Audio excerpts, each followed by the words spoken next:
காலை வணக்கம். நான் ஸ்ரீவர்மா மருத்துவமனையிலிருந்து மருத்துவர் ஜெயரூபா. இந்த நாள் இனிய நாளாக அமைய என்னுடைய மனமார்ந்த வாழ்த்துக்களும் பிரார்த்தனைகளும். தொடர்ந்து ரொம்ப நாளா எனக்கு பொடுகு இருக்கு. நெறைய ஷாம்பூஸ் யூஸ் பண்ணி பார்த்தேன். ஈவன் ஹேர் ஆயில்ஸ் கூட நான் யூஸ் பண்ணி பார்த்தேன். ஆனாலும் எனக்கு சரியாகல அப்படின்னு சொல்லக்கூடிய நபர்கள் இந்த வேப்பம்பூ தைலத்த நீங்க பயன்படுத்தலாம். தொடர்ந்து உங்களுக்கு தலையில டாண்ட்ரஃப் இருக்கு அப்படின்னா, அதிகப்படியான ஸ்வெட் ஆகுறதுனால நம்ம தலையில மலசேஷியா குளோபோஸ் அப்படிங்கிற ஒரு ஃபங்கல் இன்ஃபெக்ஷன்ஸ் உண்டாகிறதுக்கான வாய்ப்புகள் இருக்கு. இந்த ஃபங்கல் இன்ஃபெக்ஷன்ஸ் ஒரு நபர்கிட்ட இருந்து இன்னொரு நபருக்கும் பரவலாம். அதாவது நம்ம ஹாஸ்டல்ல இருக்கோம், அந்த சீப் யூஸ் பண்றோம், இல்ல தலையணை ஒருத்தருக்கு டாண்ட்ரஃப் இருந்து அந்த தலையணையை நம்ம யூஸ் பண்றோம், இல்ல டவல் நம்ம ஷேர் பண்ணிக்கிறோம் அப்படின்னா அதனால கூட நமக்கு இந்த இன்ஃபெக்ஷன்ஸ் வரலாம். ஒரு சிலர் நிறைய ஹார்ம்ஃபுல்லான ஷாம்பூஸ் யூஸ் பண்ணுவாங்க. அதனால அவங்களுடைய ஸ்கேல்ப்ல இருக்கக்கூடிய டிஃபென்ஸ் மெக்கானிசம் ஸ்கேல்ப் ரொம்ப ட்ரை ஆயிடும். இதனால ரொம்ப ஈஸியா அவங்களுக்கு இன்ஃபெக்ஷன்ஸ் வரலாம். இல்ல நம்ம பண்ணக்கூடிய ஹேர் ஸ்டைல்ஸ், ஒரு சிலர் பார்த்தீங்கன்னா ஹேர் ஸ்ட்ரைட்டனிங் பண்றது, இல்ல சில டைப் ஆஃப் கெமிக்கல்ஸ் போட்டு ஹேரை ஸ்ட்ரைட்டன் பண்றது, இந்த மாதிரியான ஒரு சில கெமிக்கல்ஸ் நம்ம யூஸ் பண்ணும் பொழுது நம்மளுடைய ஹேரும் டல் ஆகும், நம்மளுடைய ஸ்கேல்ப்பும் ட்ரை ஆகும் பொழுது ரொம்ப ஈஸியா நமக்கு இன்ஃபெக்ஷன்ஸ் வந்துடலாம். இது இல்லாம ஒரு சிலருக்கு ஹார்மோனல் இம்பேலன்ஸ் இருக்கும் பொழுது டாண்ட்ரஃப் மாதிரியாக செபோரிக் டெர்மடைட்டிஸ் அப்படிங்கிற ஒரு கண்டிஷன் இருக்கலாம். ஸோ இது பார்த்தீங்க அப்படின்னா ஸ்கேல்ப் ரொம்ப ஆயிலியா இருக்கிறதுனால நம்மளுடைய தலையில பார்த்தீங்கன்னா இந்த ஃபங்கல் இன்ஃபெக்ஷன்ஸும் சேர்ந்து வர ஆரம்பிக்கும். இது பார்த்தீங்கன்னா ஸோ இன்னைக்கு தலை குளிச்சிங்கன்னா உங்க தலையில எந்த ஒரு பாதிப்புமே இருக்காது. அடுத்து 2வது நாள்ல பார்த்தீங்கன்னா தலையில கிரீஸியான ஒரு ஒயிட் கலர் மெட்டீரியல் வரலாம். இதனால உங்களுக்கு இந்த டாண்ட்ரஃப் அப்படிங்கிறது செகண்டரி இன்ஃபெக்ஷனா வரதுக்கான வாய்ப்புகள் இருக்கு.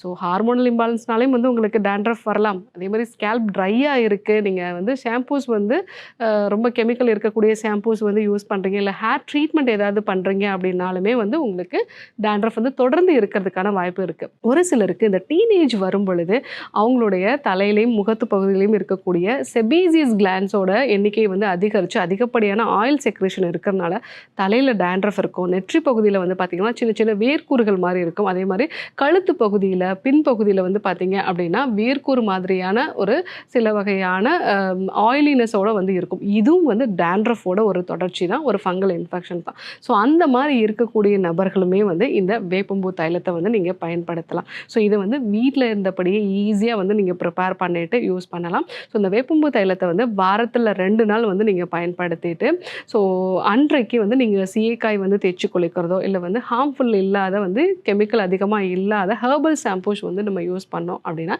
இந்த டாண்ட்ரஃப் வராமல் நிரந்தரமாக சரி செஞ்சலாம். கூடவே நீங்கள் சீப்ஸ் அடிக்கடி கழுவிட்டு யூஸ் பண்ணுறது நல்லது. ஸோ ரெகுலராக உங்களுடைய பில்லோ கவரை சேஞ்ச் பண்ணுறது நல்லது. அதே மாதிரி நீங்கள் டவல்ஸ் நல்லா வெயிலில் காய வைக்கிறது நல்லது. ஸோ இதெல்லாம் நீங்கள் ஃபாலோ பண்ணீங்க அப்படின்னா உங்களுடைய இந்த டாண்ட்ரஃபை நிரந்தரமாக நீங்கள் சரி செஞ்சலாம். ஸோ இந்த வேப்பம்பூ தைலம் எப்படி செய்யுங்கிறத நம்ம பார்க்கலாம். பொடுகை நிரந்தரமாக சரி செய்யக்கூடிய வேப்பம்பூ தைலம். இந்த தைலம் செய்யறதுக்கு தேவையான பொருட்கள் என்னங்கிறத பார்க்கலாம். வேப்பம்பூ ஃப்ரெஷ்ஷாக கிடைச்சிது அப்படின்னா ஓகே, இல்லைனா ட்ரையாக நாட்டு மருந்து கடைகளில் கிடைக்கும், நம்ம வாங்கிக்கலாம். ஸோ வேப்பம்பூ ஒரு 10 கிராம் அளவுக்கு எடுத்துக்கணும். அது கூட வெல்லம் இல்லை நாட்டு சக்கரை ஒரு 5 கிராம் அளவுக்கு, தேங்காய் எண்ணெய் ஒரு 100 ml. இது 3ஐயும் ஒன்றா சேர்த்து நம்ம வெயிலில் ஒரு 3 நாள் மேலே ஒரு சின்ன துணி வச்சு கட்டிட்டு, மஸ்லின் துணி வச்சு கட்டிட்டு நம்ம ஒரு 3 நாள் வெயிலில் வச்சிடணும். ஸோ வெயிலில் வச்சு எடுத்த பிறகு இந்த மாதிரி இருக்கும். இதை நம்ம ஃபில்டர் பண்ணி யூஸ் பண்ணிக்கலாம். அதாவது அந்த வேப்பம்பூவோட சத்துக்கள் எல்லாமே இந்த எண்ணெயில் இறங்கியிருக்கும்.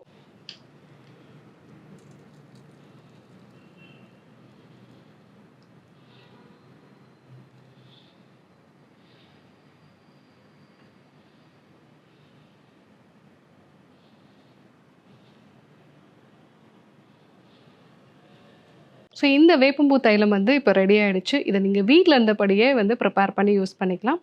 டாண்ட்ரஃபை நிரந்தரமாக சரி செஞ்சுக்கலாம். இப்போது இந்த வேப்பம்பூ தைலம் எப்படி செய்யுது அப்படிங்கிறத நம்ம பார்த்தோம். வேப்பம்பூ அப்படிங்கிறது வேப்ப இலையோட அதே குணங்கள் அதுக்கு இருக்கும். ஸோ அது ஒரு முக்கியமான ஆன்டி ஃபங்கல் எஃபெக்ட் இருக்கும். அதே மாதிரி இந்த வேப்பம்பூ அப்படிங்கிறது நம்மளுடைய ஸ்கின்ல இருக்கக்கூடிய ஹெல்த்தியான பாக்டீரியாஸையும் ஃபங்கஸையும் நிலைநிறுத்துறதுனால நமக்கு அந்த இன்ஃபெக்ஷன்ஸ் அதிகரிக்காமல் நம்ம தவிர்த்துக்கலாம். ஸோ தேங்காய் எண்ணெய் அப்படிங்கிறது நம்மளுடைய ஸ்கேல்புக்கு நல்ல ஒரு ஹைட்ரேட்டடான ஒரு கண்டிஷன் ப்ரொடெக்ஷனை வந்து கொடுக்கறதுனால இன்ஃபெக்ஷன்ஸ் ஃபர்தராக வந்து ஸ்ப்ரெட் ஆகிறத வந்து குறைச்சிக்கலாம். நான் நிறைய மருத்துவர்கள் கூட வந்து சொல்லுவாங்க, ஸோ உங்களுக்கு டேண்ட்ரஃப் இருக்கா தலையில் வந்து ஆயில்னஸே எடுக்கக்கூடாதுன்னு சொல்லுவாங்க. ஆனால் இந்த வேப்பம்பூ சேர்ந்த இந்த தேங்காய் எண்ணெயை நீங்கள் பயன்படுத்தும் போது அது வந்து உங்களுக்கு ஆன்டி ஃபங்கலாகவும் வந்து யூஸ் ஆகும். அது மட்டும் இல்லாமல் அது வந்து உங்களோட ஸ்கேல்பையும் வந்து நல்லா ஹெல்த்தியாக வச்சுருக்கிறதுனால உங்களுக்கு அந்த டேண்ட்ரஃப் அப்படிங்கிறது ரொம்ப சீக்கிரமாக சரியாயிடும். மீண்டும் வராமலும் வந்து நீங்கள் இதை சரி செஞ்சுக்கலாம். இந்த வேப்பம்பூ அப்படிங்கிறது வந்து இந்த காலகட்டத்தில் நிறைய வந்து கிடைக்கும். அதனால் நீங்கள் கிடைக்கும் பொழுதே அதை வாங்கி நீங்கள் வந்து வீட்டில் இருந்தபடியே அதை ப்ரிப்பேர் பண்ணி வச்சுக்கிட்டீங்க அப்படின்னா வந்து நீங்கள் டேண்ட்ரஃபை வந்து சரி செஞ்சுக்கலாம். இது மட்டும் இல்லாமல் சில பேருக்கு வந்து இந்த முகத்தில் உண்டாகக்கூடிய சின்ன சின்ன பருக்கள், அதாவது இந்த டேண்ட்ரஃபோட சேர்ந்து வந்து சின்ன சின்ன வியர்க்கூறு மாதிரி இருக்கும். அவங்களும் வந்து இந்த தைலத்தை வந்து முகத்தில் வந்து பூசலாம். ஸோ அந்த மாதிரி வந்து பயன்படுத்தும் போது நமக்கு இந்த டேண்ட்ரஃப் கூட இருக்கக்கூடிய வியர்க்கூறுமே வந்து முழுமையாக வந்து சரியாயிடும். ஸோ தோலில் இருக்கக்கூடிய ஸ்கின்ல இருக்கக்கூடிய வியர்க்கூறு மாதிரியான பிரச்சனைகளுக்கும் இந்த எண்ணெயை வந்து நம்ம உடல் முழுவதுமாக பூசி அதுக்கப்புறமா வந்து நம்ம நலுங்கு மாவு தேய்ச்சி குளிக்கும் பொழுது இந்த வியர்க்கூறுவையும் வந்து நம்ம சரி செஞ்சுக்கலாம். ஸோ கண்டிப்பாக இந்த வேப்பம்பூ தைலத்தை வந்து நீங்கள் ப்ரிப்பேர் பண்ணி பயன்படுத்தி பாருங்கள். ஸோ பயன்படுத்தி பார்த்துட்டு எப்படி இருக்குது அப்படிங்கிறத சொல்லுங்கள். ஸோ இதே போன்று ஒரு நல்ல தகவலோடு உங்களை சந்திக்கிறோம். நன்றி, வணக்கம்.